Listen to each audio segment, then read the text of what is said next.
All right, good evening. I'll now call the City of Cannon Falls City Council meeting for Tuesday, July the 1st, 2014 to order. Roll call. Councilmember Duncan. Here. Folds. Here. Johnson. Here. Mattson. Here. McCusker. Yes. Sherwood. Here. And Mayor Robinson. Here. All please stand for the Pledge of Allegiance. Take a flag. Pledge allegiance to the flag of the United States of America and to the republic for which it stands, one nation, under God, indivisible, with liberty and justice for all. Good evening, everyone, and welcome to the City Council meeting. This is our second year doing a City Council meeting at the fair, and welcome to everyone this evening. At this time, the chair will take a motion to approve the agenda as submitted. So moved. I will second. I have a motion by Merle, a second by Bill. All those in favor? Aye. Opposed? Carries. That moves us on to item 5 this evening, public input. Citizens may speak to issues not on the agenda. Please give your name and address for the minutes before speaking, and please limit your comments to 3 minutes. So if there's anyone that wishes to address the council for anything not on the agenda this evening, feel free to come up and speak.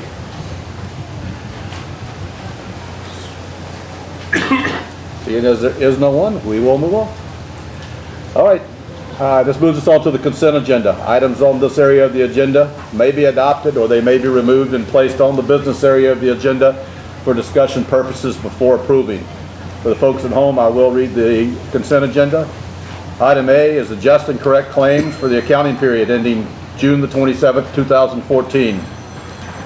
Item B are the meeting minutes for June 17th, 2014 City Council meeting. Item C, the annual funding agreements.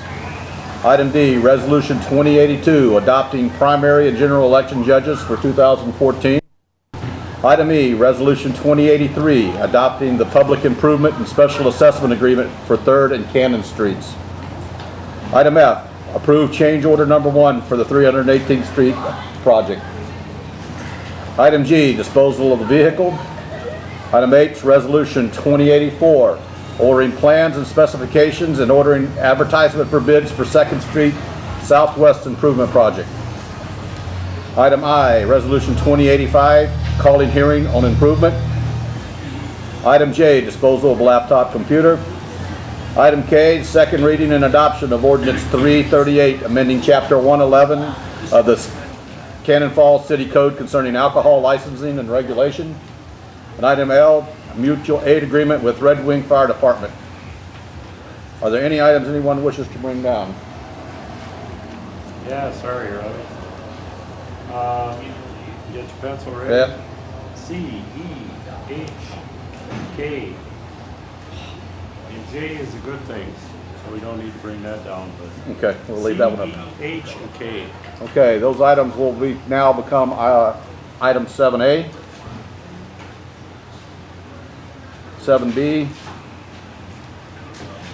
7C, 7D. So with the exception of item C, the annual funding agreements, E, Resolution 2083, H, Resolution 2084, ordering plans and specifications for an advertisement for bids on 2nd Street Southwest.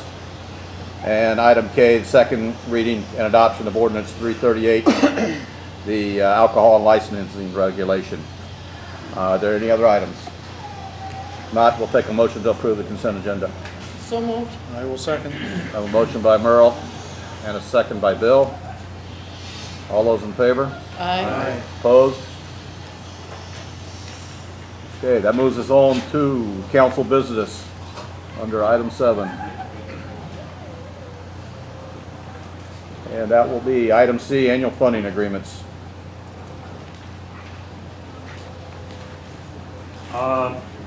That thing I wanted to ask Ron and Linnell is, every year I've been on here, we've talked about supporting the pet adoption thing with more money. Is this working out?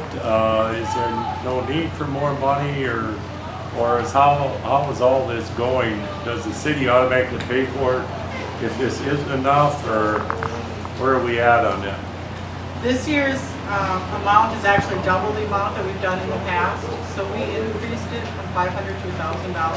Okay, I haven't really received any information other than just statistical and stuff from the pet adoption agency. that seems to be working out okay. Well, I'm sure they would like more if we, were willing to give them more, but Okay, We lowered it a couple years ago, Leroy, when we. Yeah, I know we And then did. then last year when we did the budget, we went back to the original amounts that we were doing, so. Right. It'll be something we can look at when we get ready to do the budget here in a few months. yeah, I'm sure, it's like everything else keeps going up and up, and I guess it seems like a small amount to me, so hopefully everything is working out, just wanted to bring it up. So, I'll make a motion to approve that. Okay. Second. Have a motion by Leroy, second by Merle, to approve the annual funding agreement. Any further discussion? All those in favor? Aye. Opposed? Carries. Okay, that'll move us on to item 7B, which is Resolution 2083, adopting the public improvement and special assessment agreement for 3rd and Cannon Streets. Okay, that one there is the Raw Bistro building, right? Yep. I was kind of hoping Bill maybe could talk about it a little bit more, but we had a real good discussion about it today at Public Works. The one thing that we felt very concerned about is that we get some kind of either markings or some kind of sidewalks from that bridge down through that intersection. We also talked about that while we're doing this, we should come up with a better plan as far as where people stop to go across that bridge. And because of the angle there, that was a little bit of a concern, and I know Greg will take a look at all that.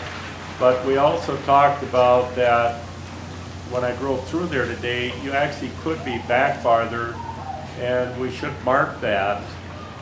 Maybe with a white line across the street and the sign so people know where to stop instead of going right up to the narrow part, especially on the southern end of that bridge. If they go all the way down, then it really gets to be tight going through there, especially if there's pedestrians coming off the walk bridge. So just wanted to say that we kind of felt it was important to think about the safety at an intersection. It is a high traffic area. And the future is that we don't know where that bridge is, when it's gonna be replaced or rebuilt or moved or something. But in the meantime, we kind of felt that the sidewalk thing should be a big issue over there to think about it, or it's painting or striping. Just wanted to bring that up and make a motion to go ahead with this. Has that been looked at all over there as far as when you guys are doing the plans, as far as putting a sidewalk or building that in, coming off that bridge there, in that area there? We don't have a lot of room there, but it was good conversation today at Public Works, and we'll look at that. And I know the striping and the traffic control on the bridge too was talked about at length, so, Greg will look at that. Have we heard any more on when, what the lifespan of this bridge is still? What's happening with there? It's inspected every year, like the MnDOT process for all bridges, and I guess we'll just wait to see the inspection report. Okay, when's that gonna be, do we know? They're usually done towards the end of summer. Okay, It's usually rated number 5, isn't it, Greg? Every time I've seen it. I don't remember the exact rating, but it isn't go high. Right, and that's not a good rating. I mean, it is something that hopefully the county comes one of these days and says, where at some point we gotta think about this. yeah. But that was a good idea, Leroy, of maybe one of those wide white lines to mark where you stop farther back for safety purposes. Yep, yep. But otherwise, I guess we do have a motion and a second, Yep. right? I got a motion by Leroy, I think. Did you make the motion, Leroy? Yeah, Okay. And I'll second. I have a motion by Leroy and a second by Bill to approve the resolution adopting the public improvement and special assessment agreement as recommended by the Public Works Commission. Any further discussion? See, there is none. All in favor? Aye. Opposed? Carries. All right, that moves us on to item 7C, which is item H in the resolution 2084, ordering plans and specifications and ordering advertisement for bids for the Second Street Southwest Improvement Project. Yeah, the question was for Ron on that. I guess I kind of read that and I thought we were kind of done with all that. And then I went by and I stopped and looked at it all being done. And now we're talking about rebidding it or something, so. See, we've done, this was two different projects. They're broken down into two different projects, even though it's one area. Oh, so this is the blacktopping? This is just the blacktopping. Which Okay. we're going through the special assessment process on. Okay. All right, thank you. Make a motion to approve that. Second. Motion by Leroy, second by Jay. Merle? Merle. Okay. Gotta be faster. He said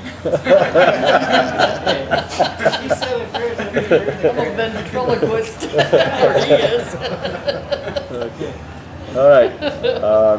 Have a motion and a second to approve the motion adopting the resolution ordering the plans and specifications advertising the Second Street Southwest Improvement Project. Any further discussion?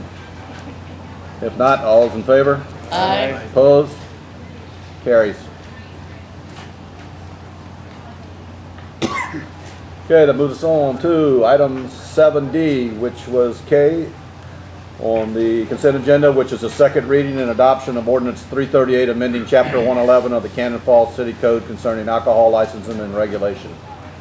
I was just kind of wondering on that, Ron, is why we have to do all this changing. And if we're going to change something, let's try to change the thing so it fits everything. I know in Grandpa's garage situation, I don't think we had food out there all the time. Having this rule in there with the liquor license that you gotta have serve at least 2 meals a day. I mean, I don't know why you can't have just a liquor license or you can't have a food license. Why do the two have to be together? Well, essentially, within Minnesota state statutes, the only way that they can have alcohol service on Sundays is to be operated in a restaurant with alcohol service. So our statute is the guiding principle behind our ordinance. Our ordinance is meant to reflect that so that our businesses could also have Sunday licenses if they want. Now, Grandpa's Garage is in a different situation. Had they continued to remain operational, they have been grandfathered in prior to the code changes that we adopted now probably 2 years ago when we redid the entire code. And that's when some of these revisions came in, maybe it's even 3 years ago, but that's when some of these revisions came into the code reflecting the existing operations. The situation we're faced with now would be a brand new license. So they've got to meet all of the statutory as well as our ordinance requirements. So what they can meet was everything except the food service. Our code requires the service of 2 meals a day. Because it's an event center, they just aren't going to be doing that. Even when they're open, they're like only doing 1 meal. So what we did was we took a look at our code, we looked at the way Grandpa's Garage operated, and we tried to create a amendment to our existing code that took into consideration this event center and any future event center that may choose to locate in Cannon Falls. They would be subject to the same provisions. Therefore, we're not crafted so narrow as to exclude other business endeavors and create a constitutional challenge on our code changes. Okay, so if we do this now, that pretty much makes everything else easier next time. And is this mostly because of Sunday liquor? No, this is mostly because of they already meet the requirement within our code of a medium kitchen license. Department of Health has certified them on that. The provision within our code says they have to have 2 meals a day. Our previous code said that you had to have a chef on staff and certain types of food had to be prepared. That was changed, I'm guessing, probably about 2010. I don't have the information right in front of me. But with that came just 2 meals a day. So they don't have to have chefs, they can just serve 2 meals a day. But an event center is unique in that it doesn't do that. So the days that they're operational, they just need to have that food service as part of their event. but they don't have to do it twice. All right. And their liquor license is agricultural for their Sundays during the original MAC, except for the event center upstairs. Right, the event center, the liquor license they may choose to seek that this amendment would allow will actually overlay their existing wine license that's an agricultural wine license. Right. The only time they could serve the hard liquor would be any time that the event center is engaged. But, you know, if they didn't have an event going on, you couldn't walk in and order, you know, hard liquor. It's only, the license itself is tied into the key components of the event center. Right. Well, it almost seems a little weird to me, like almost the food and the liquor license are connected now. It's like you can't just open up an off sale or an on sale liquor place. Not in our code. Right. We could amend our code that would allow just a bar, Right. but they would not be able to be open on Sundays. Okay, so it is the Sunday thing. Yep. Okay. It's just like Mill Street chooses not to open on Sunday, purchase a Sunday liquor license, even though they do serve food. Right. Okay, I make a motion to approve. Second. I have a motion by Leroy and a second by Merle to approve the second reading of ordinance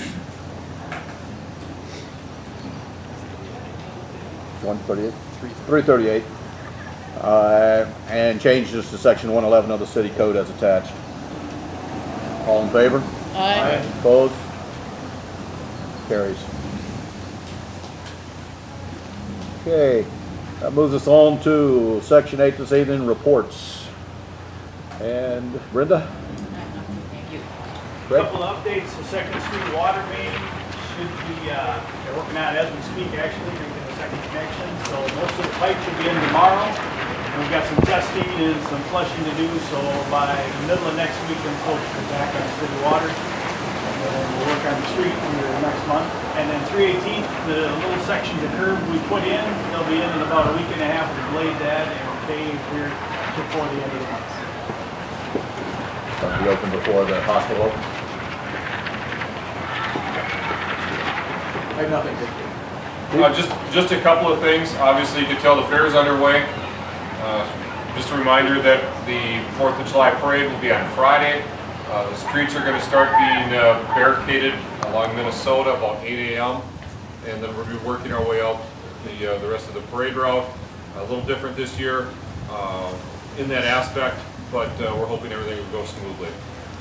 The other thing I wanted to make the council aware is that I received notice yesterday that we had our second annual compliance check on our cyber's interface with the PCA, and we passed it, and in fact said that we were in complete compliance with the MJIS cyber standards and exemplifies what we are striving for with agencies in Minnesota. So I was very happy that we got that rating from them. Bonnie did a great job in administering all the components of our cyber's access. So I just want to make the council aware that we're staying in compliance, which means we can continue to have access to those tools that I think are pretty important for us in what we end up having to do. That's all I have. Ron? I've started receiving budgets from department heads. Robbie, I'll talk to you about maybe setting something up, pick a date sometime, and then I'll talk about it. We set up maybe as a workshop, or however you want to do it. Otherwise, I'm looking forward to watching you guys on the rides. That was supposed to be the last thing. Merle? Nothing. I just say Public Works met this afternoon, and the two major items we dealt with this evening, so everything's going pretty well in that department. Leroy? Nope. Hope everybody's got a safe and happy 4th of July. Yep. Well, thanks everybody for coming out tonight. I got a chance Friday to go out and tour the Excel power plant out here, the nuclear power plant, and if you've never been out there, 40 years of safe and reliable service that they've been given to the state, and it was quite interesting how that all comes about and then what happens, and I want to say thank you to them for the tour. And congratulations on 40 years of good service, and they'll be going for another 30 or 40 years. Hope everybody has a safe 4th of July weekend. Thanks for all the hard work everybody's been doing. There's a lot of work going on around town with the hospital and the road construction stuff. So if nobody else has anything else, Chair will take a motion to adjourn. So moved. Second.